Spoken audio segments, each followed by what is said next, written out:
The year was 1814, and the United States yet again found itself embroiled in a bloody conflict with the British. Long-standing tensions and disputes over trade territories and maritime activity were part of the reason the War of 1812 erupted and brought the fighting to Maryland's doorstep. And as we get closer to Memorial Day, we thought it might be interesting to learn more about how some folks on Delmarva played a role in the war. Andy Nunez, author and amateur historian, is here this afternoon to tell us more. So good to see you, Good to be Andy. here. Thank you. Thanks for being here. Yeah, okay, sure. so we want to start off by talking a little bit about Governor Levin Winder. Levin Winder, a very interesting character here on the Eastern Shore. He was a veteran of the Revolutionary War. He came out as a colonel. He was born in Somerset County, had a great mansion there.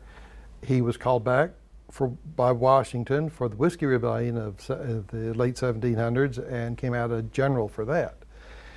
He later went into politics, and at the time of our story, he's the governor of Maryland, facing re-election during a war. Mm. So he had a successful career as a politician as well. Very much so, yeah. But he was a Federalist, so he was actually against the declaration of war.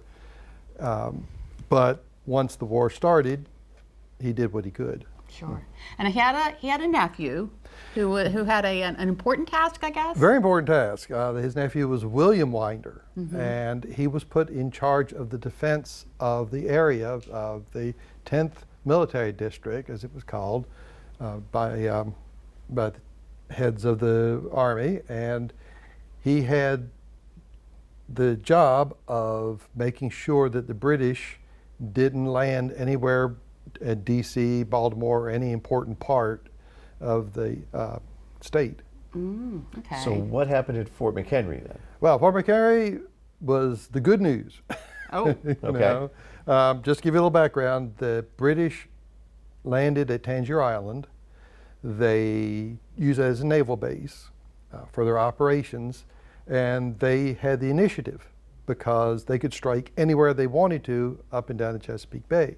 So in late summer, they decided that they were going to attack Baltimore and Washington, D.C. at the same time. They sent one flotilla up the Patuxent River and one straight to Baltimore. Now, William Winder, he was in charge of the defense of the capital. His uncle, Levin Winder, was in charge of Fort McHenry. So, not getting any real help from the federal government, he called the legislature into session during an election year, got money for the local militia and to fortify Fort McHenry. So he was ready. yeah. Nephew, not so much. Oh boy. You know, when the British showed up, instead of calling up the estimated 15,000 militia he had available, he only had a few hundred. He had the worst disposition of a military officer when the British showed up at Bladensburg on the approaches to Washington.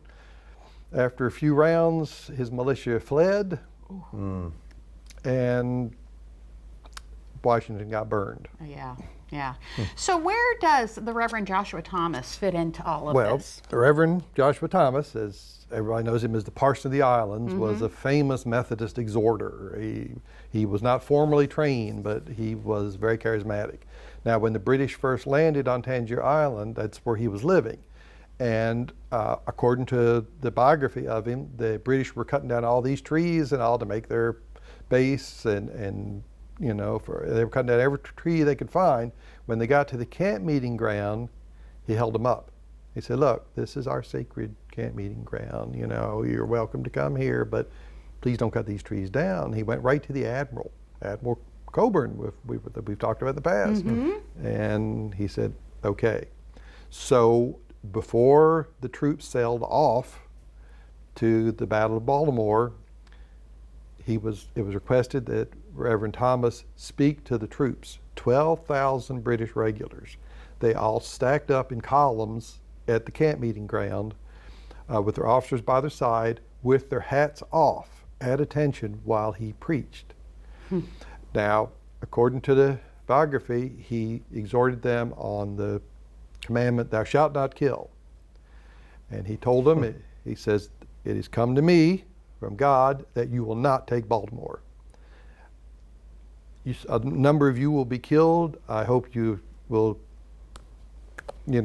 think about the afterlife. They sailed off to Baltimore. So after the battle, as we know, that's where the rockets' red glare and the bombs bursting in air, and the British didn't take Baltimore because Governor Winder was ready for them. He met the boats as they came back, and they had lost one of their generals, was killed. He was shot at North Point, and they said, "Reverend, you were right. We should have listened to you." A lot of them did deathbed confessions. He was so, he prophesied, "You're not taking Baltimore." They didn't take it.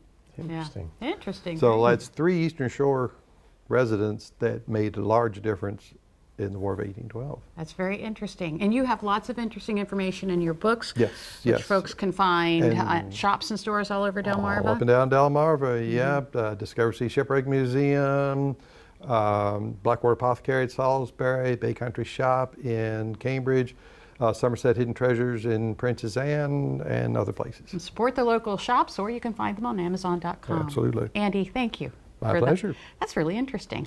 Yeah. It really is.